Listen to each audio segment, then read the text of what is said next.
बिस्मिल्लाहिर्रहमानिर्रहीम। अस्सलाम वालेकुम। क्वेश्चन नंबर है 13, exercise 6.6 first year FSc mathematics के। क्वेश्चन नंबर 13 की अगर स्टेटमेंट देखें तो if the number 1, 4 and 3 are subtracted, ये तीन नंबर हैं, फ्रॉम 3 कंसेक्टिव टर्म्स, कोई भी तीन कंसेक्टिव टर्म है जो हम फ़र्ज़ करेंगे, उनमें से पहली में से ए को माइनस करना है, दूसरी में से 4 को और तीसरी में से 3 को। कौन सी वो सीक्वेंस है 3 consecutive terms of an arithmetic progression. याद रखिएगा, अरिथमेटिक प्रोग्रेशन और ज्योमेट्रिक प्रोग्रेशन में फ़र्क होता है। अरिथमेटिक प्रोग्रेशन में डिफरेंस के हिसाब से हम नंबर फ़र्ज़ करते हैं, और जो होती है ज्योमेट्रिक प्रोग्रेशन उसके अंदर हम कॉमन रेशो या आर के हिसाब से फ़र्ज़ करते हैं। तो पहली बात इसमें याद रखनी है कि अरिथमेटिक प्रोग्रेशन है। अच्छा, अरिथमेटिक प्रोग्रेशन के तीन नंबर जो कंसेक्टिव फ़र्ज़ कर लेने हैं, उनमें से 1, 4 और 3 माइनस कर देना है। उसके बाद जो नई बनेगी वो कह रहा है कि वो जो रिज़ल्टिंग नंबर्स, जो नई सीक्वेंस बनेगी नंबर्स की, वो ज्योमेट्रिक प्रोग्रेशन के अंदर होती है। अगर ऐसा हो तो फिर कह रहा है कि find the numbers if their sum is 21। तो वो जो तीन नंबर हमने कंसेक्टिव फ़र्ज़ करने हैं उनकी वैल्यूज़ निकालनी है अगर उनका मजमुआ 21 हो। बिल्कुल इन्हीं स्टेप्स के क्वेश्चन नंबर 14 है। वो कह रहा है if 3 consecutive numbers in arithmetic progression, इधर भी वही, इधर भी वही, इधर भी 3 कंसेक्टिव टर्म्स, इधर भी 3 consecutive terms, are increased by 1, 4 and 15। इधर कह रहा था सब्ट्रैक्ट करना और इधर कह रहा है इंक्रीज़ करना, बढ़ा देना रिस्पेक्टिवली। का मतलब पहली टर्म में से 1 माइनस करना, दूसरी में से प्लस करना, दूसरी में 4 प्लस करना, तीसरी में 15 प्लस करना। The resulting numbers are in geometric progression. तो फिर जो रिजल्टिंग नंबर होंगे वो ज्योमेट्रिक प्रोग्रेशन में होंगे। Find the original number if their sum is 6। तो वो जो तीन नंबर फ़र्ज़ किए होंगे वो मालूम करें अगर सम 6 है। इधर सम कह रहा था 21 है, इधर सम कह रहा है 6। तो पता चला कि क्वेश्चन नंबर 3 और 13 और जो 14 है बिल्कुल एक जैसे हैं। तो इन क्वेश्चन नंबर 13 की स्टेटमेंट मैं लिख रहा हूँ यहाँ पे। क्वेश्चन नंबर 13 की स्टेटमेंट जो वहाँ से हमें डाटा मिला वो ये मिला कि तीन कंसेक्टिव टर्म्स हैं, तो 3 कंसेक्टिव टर्म्स हमने फ़र्ज़ कर ली। अच्छा, दोबारा बता देता हूँ कि जो अरिथमेटिक सीक्वेंस होती है उसमें टर्म्स हम माइनस करते हैं डिफरेंस कॉमन को, और जो होती है कॉमन रेशो वो ज्योमेट्रिक प्रोग्रेशन में आती है, यानी ऐसे।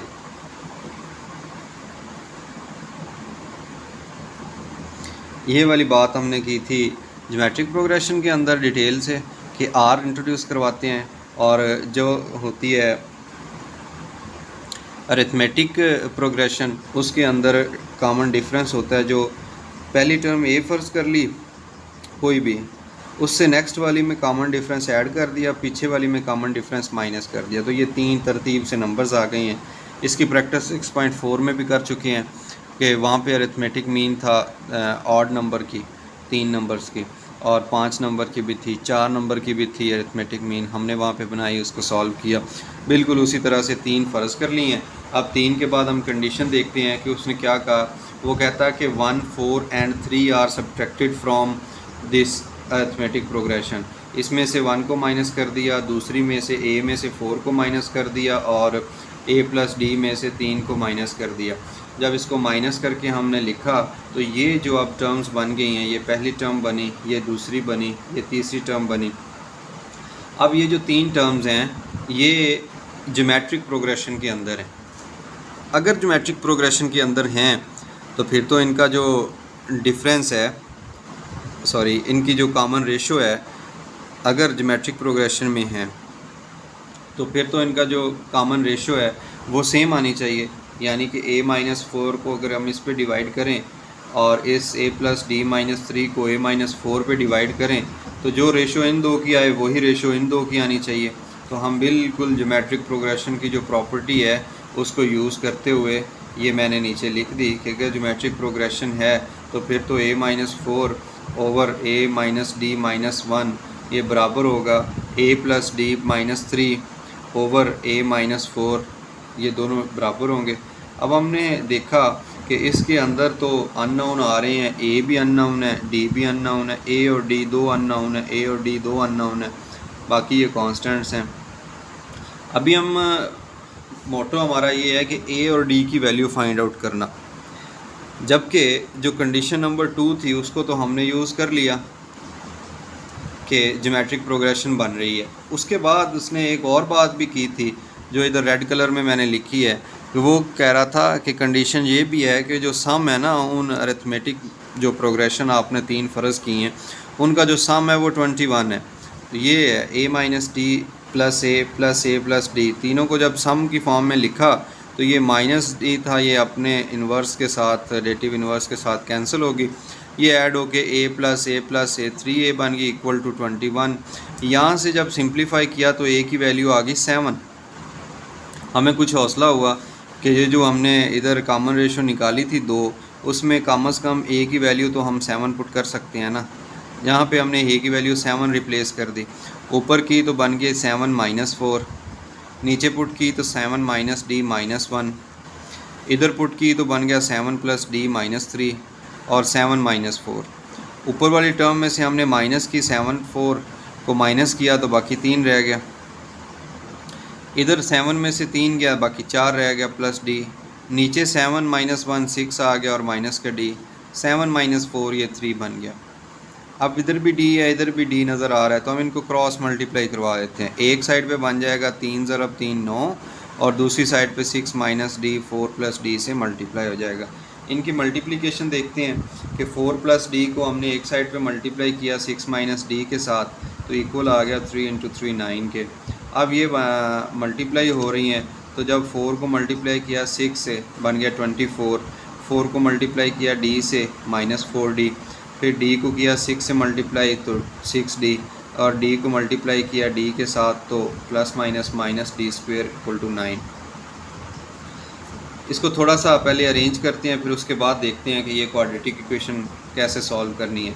इसमें डी स्क्वेयर वाली वैल्यू पावर ज़्यादा थी पहले लिख दी, ये दोनों d वाली वैल्यूज़ थी, एक माइनस 4d है और प्लस 6d है, बड़ी में से छोटी वाली वैल्यू निकली तो प्लस d जवाब आ गया, बाकी रह गया प्लस 24 ये लिख दिया और ये 9 दूसरी साइड पे है।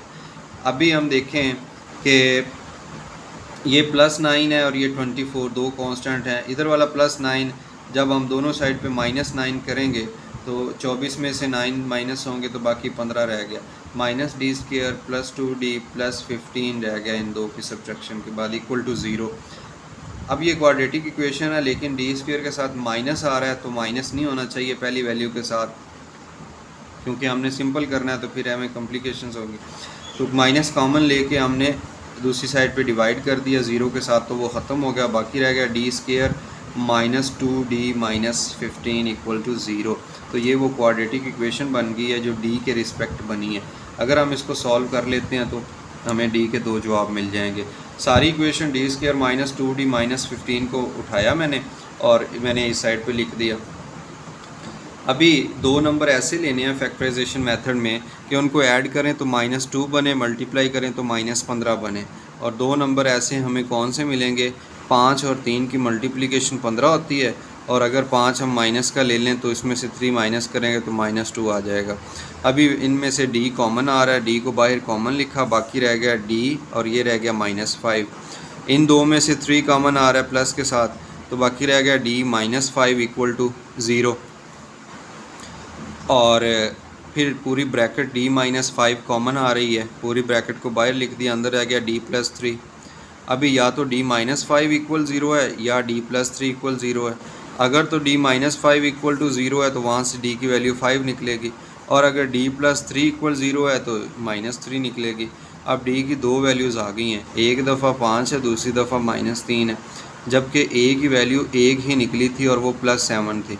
अब एक दफ़ा हमने +7 को इसके साथ 5 के साथ यूज़ करना है, एक दफ़ा हमने a7 जो है वो -3 के साथ यूज़ करना है। कैसे? पहली टर्म निकालेंगे तो आ जाएगा 7 - 5, दूसरी टर्म लेनी है तो वो 7 ही आ जाएगा, तीसरी टर्म लेनी है तो आ जाएगा 7 और +5 आ जाएगा। कैसे आएगा ये नीचे लिखा हुआ मैंने कि d5 ले लिया और a7 लिया, पुट किया तो टर्म्स बन गई 2 7 एंड 12, जबकि d -3 लिया a + 7 के साथ तो इसको सॉल्व किया तो फर्स्ट टर्म बनी 10, सेकंड टर्म बनी 7 और थर्ड टर्म बनी 4। तो ये सीक्वेंस बन गई 10, 7 एंड 4। तो इसी के साथ ही हमने जो फ़र्ज़ किया था 3 अरिथमेटिक प्रोग्रेशन की टर्म्स, उनकी वैल्यूज़ हमने निकाल ली हैं। ए निकाला, फिर डी निकाला और फिर उनको पुट किया हुआ जो सपोजिशन थी, और लास्ट में हमारे पास 2 सीक्वेंसेस बन गई हैं। अब जो कंडीशंस दी हुई हैं ये दोनों पे फुलफ़िल होती हैं। इसी तरह क्वेश्चन नंबर 3 के स्टेप्स के ऊपर ही क्वेश्चन नंबर 4 हो जाता है, 14 हो जाता है सॉरी, और ये 3 नहीं है, ये 13 है। अभी हम देखते हैं क्वेश्चन नंबर 4 का सोल्यूशन। क्वेश्चन नंबर 13 हमने ख़त्म कर लिया। अभी क्वेश्चन नंबर 14 है जिसकी स्टेटमेंट मैंने पहले आपको बता दी ये लेक्चर स्टार्ट करने से पहले कि क्वेश्चन नंबर 13 और 14 की स्टेटमेंट भी एक जैसी है और मेथड ऑफ सॉल्यूशन भी दोनों का सेम है। अब हम कैसे सॉल्व करेंगे?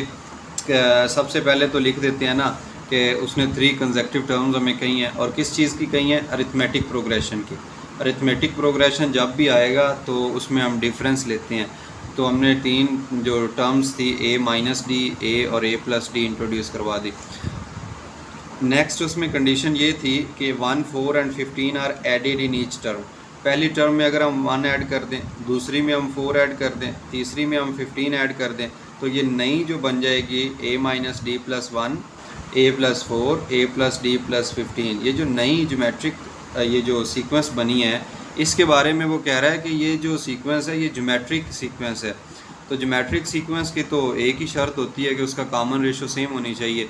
तो कॉमन रेशो अगर इनकी सेम हम रख लें, इक्वल रख लें, तो हमारे पास ये बनेगी ज्योमेट्रिक प्रोग्रेशन ये वाली a प्लस 4 ये वाली term divided by a minus D plus 1 और a plus D plus 15 divided by a plus 4। तो ये एक ज्योमेट्रिक प्रोग्रेशन बना ली। अब ज्योमेट्रिक प्रोग्रेशन में फिर क्वेश्चन नंबर 13 की तरह हम देखें कि ना ही तो a है हमारे पास, ना ही d की वैल्यू है, दोनों अननोन है। अब फिर क्या करें? अब क्वेश्चन की दूसरी जो कंडीशन थी उसमें जाएं। क्वेश्चन की नेक्स्ट कंडीशन वो कह रहा था कि जो आपने ये 3 टर्म्स अरिथमेटिक प्रोग्रेशन की फ़र्ज़ करनी है, उनका सम 6 है। तो हम इनको सम करते हैं a minus D plus a, ये वाले जब सम करेंगे तो माइनस डी प्लस डी से कैंसिल। क्वेश्चन नंबर 13 की तरह ये ऐड होके बन गया 3a और a की वैल्यू आ गई 2। अब a की वैल्यू 2 को यहाँ पुट कर दें। जब पुट करेंगे तो बिल्कुल क्वेश्चन नंबर 13 की तरह जब a की वैल्यू 2 आएगी, 2 प्लस 4 ये 6 बन गया, नीचे 2 प्लस 1 3 माइनस डी बन गया, और ये 2 जमा 15 17 प्लस डी, और नीचे बन गया 4 जमा 2 6। इनको क्रॉस मल्टीप्लाई कराएंगे। जब क्रॉस मल्टीप्लाई करेंगे तो 6 6 36 एक साइड पे बन जाएगा और दूसरी साइड पे इनकी प्रोडक्ट आ गई, और बिल्कुल क्वेश्चन नंबर 13 की तरह ये बन जाएगी क्वाड्रेटिक इक्वेशन। ये बन गई सारी क्वाड्रेटिक इक्वेशन, माइनस कॉमन लेके दोनों साइड पे ख़त्म कर दिया। लास्ट में बनी D square plus 14d minus 15। इस क्वाड्रेटिक इक्वेशन को हमने यहाँ से उठाया, जगह यहाँ पे खाली नज़र आ रही थी, यहाँ पुट कर दिया डी स्क्वायर प्लस 15d। अब ये क्वाड्रेटिक इक्वेशन हम इसको सॉल्व करेंगे तो बाकी 14d रह जाएगा, सॉरी वो तो पहले ही था। अगर मैं यहाँ लिखूँ d square plus 14d minus 15 equal to 0, ये इक्वेशन थी। हमने इस इक्वेशन के अंदर अपने सब्स्टिट्यूशन की है, प्लस 15 और माइनस 1 की कॉमन लिया, d प्लस 15 पूरी ब्रैकेट कॉमन आ गई, बाकी d माइनस 1 रह गया। अब या तो d की वैल्यू 1 आएगी या d की वैल्यू माइनस 15 आएगी। अब d की वैल्यू माइनस 15 एक दफ़ा एक के साथ यूज़ करनी है, दूसरी दफ़ा d इक्वल टू 1 यूज़ करना है। तो क्वेश्चन नंबर 13 में हम डिटेल से पढ़ चुके हैं। पहली टर्म ये निकली 17 2 13, ये आ गई 17 2 माइनस 13। और अगर इस साइड से देखें यानी कि जब a 2 हो ये वाला और उसके साथ d 1 यूज़ कर लें ये वाला, तो फिर पहली टर्म बनेगी 2 माइनस 1 और 1 2 एंड 3, तो ये वाली।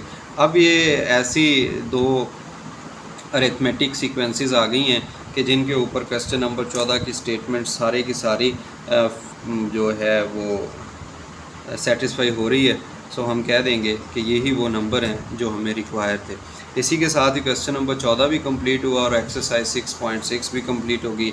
नेक्स्ट हम पढ़ेंगे ज्योमेट्रिक प्रोग्रेशन की अगला स्टेप।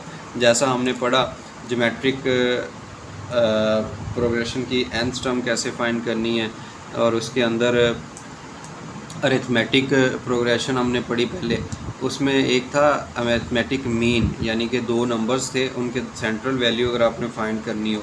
इसी तरह जब ज्योमेट्रिक आपको दी होती है ना ज्योमेट्रिक सीक्वेंस, तो उसके आपने ज्योमेट्रिक मीन फाइंड करनी है। अब हमारा नेक्स्ट टॉपिक होगा ज्योमेट्रिक मीन।